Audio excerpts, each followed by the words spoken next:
tempat saya berdiri ini, sahabat pembelajar, adalah komplek atau kawasan Monumen Ekuator di Kecamatan Bonjol, Kabupaten Pasaman.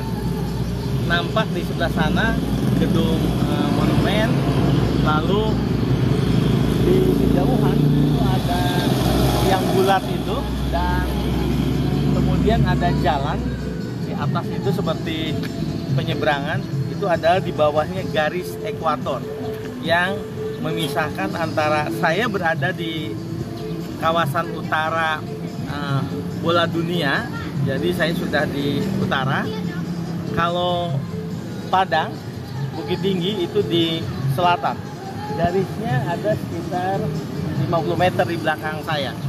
Jadi kalau kita mau loncat antara garis khatulistiwa, kita bisa belahan utara, lalu kemudian selatan, utara, selatan gitu.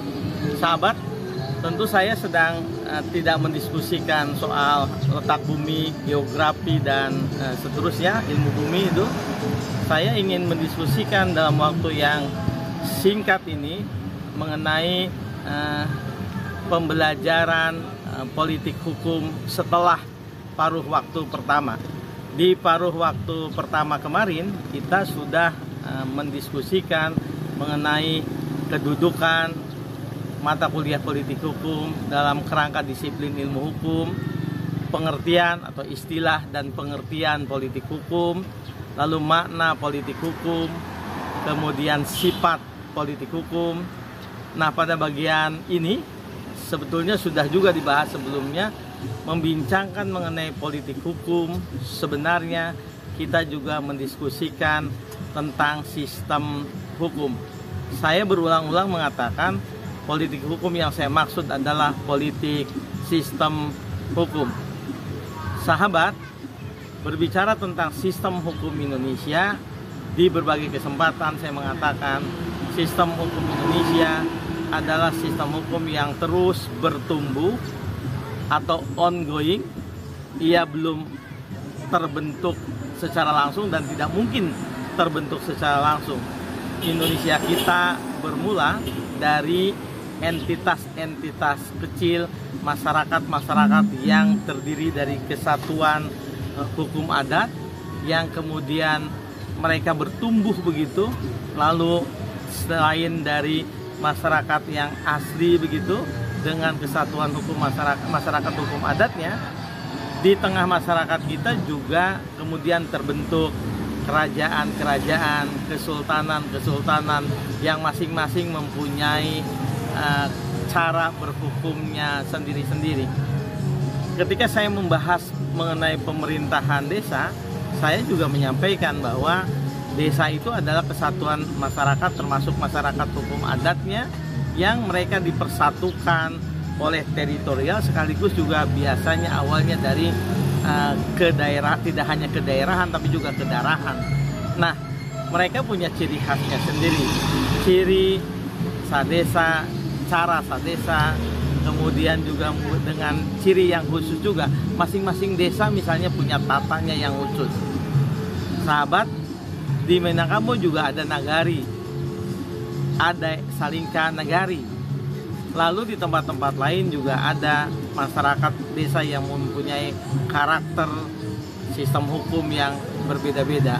Lalu kemudian ada entitas yang lebih besar. Itu terjadi kemudian misalnya ketika mewujud menjadi kerajaan, menjadi kesultanan. Ada pengaruh Hindu, ada pengaruh Buddha, ada juga kemudian pengaruh Islam yang juga mempengaruhi sistem hukumnya. Ketika Hindia Belanda, ketika Belanda menjajah Indonesia, kawasan Nusantara ini, lalu dikenal dengan Hindia Belanda, maka masuk juga sistem hukum Belanda. Dan kemudian ketika Timur Asing, Tionghoa, Cina, dan kemudian beberapa negara yang beberapa warga yang berasal dari Timur Asing itu, lalu kemudian ke sini berbaur, juga membawa cara berhukumnya masing-masing. Ketika Indonesia merdeka, kita kemudian menentukan bahwa semua hukum yang sedang berlangsung itu harus tetap ada jalan sebelum sistem hukum yang sedang terus dibentuk, tetapi dasarnya tetap ia harus sesuai dengan prinsip-prinsip Pancasila. Undang-Undang Dasar 1945 dalam penjelasannya menyebutkan bahwa ada lebih 250 misalnya sistem hukum pemerintahan desa, nagari atau dengan nama lain, termasuk juga komunitas-komunitas itu. Pada saat itu, sekarang sudah lebih dari puluhan ribu misalnya desa terbentuk, sahabat. Tetapi Undang-Undang Dasar di penjelasannya menyebutkan sejak awal bahwa segala badan tetap berlaku, segala badan dan hukum tetap berlaku sepanjang belum diadakan oleh Undang-Undang Dasar yang baru. Maka sepanjang tidak bertentangan, terus kemudian berlanjut sistem hukum yang ada itu. Karenanya kemudian politik hukum yang kita maknai sebagai politik sistem hukum itu akan membahas secara khusus tentang apakah sistem hukum itu dan apakah sistem hukum yang dianut oleh Indonesia masuk ke rumpun keluarga sistem hukum mana. Karena di dunia ada rumpun atau keluarga sistem hukum yang paling tidak ada 5 merupakan arus besarnya atau mainstreamnya. Sampai ketemu di pembahasan khusus tentang sistem hukum yang ada di dunia dan Indonesia termasuk ke keluarga yang mana pada kesempatan video yang berikutnya. Dari Bonjol, kawasan wisata yang sedang terus berbenah di Kabupaten Pasaman, saya menyampaikan untuk sahabat pembelajar. Sampai ketemu. Assalamualaikum warahmatullahi wabarakatuh.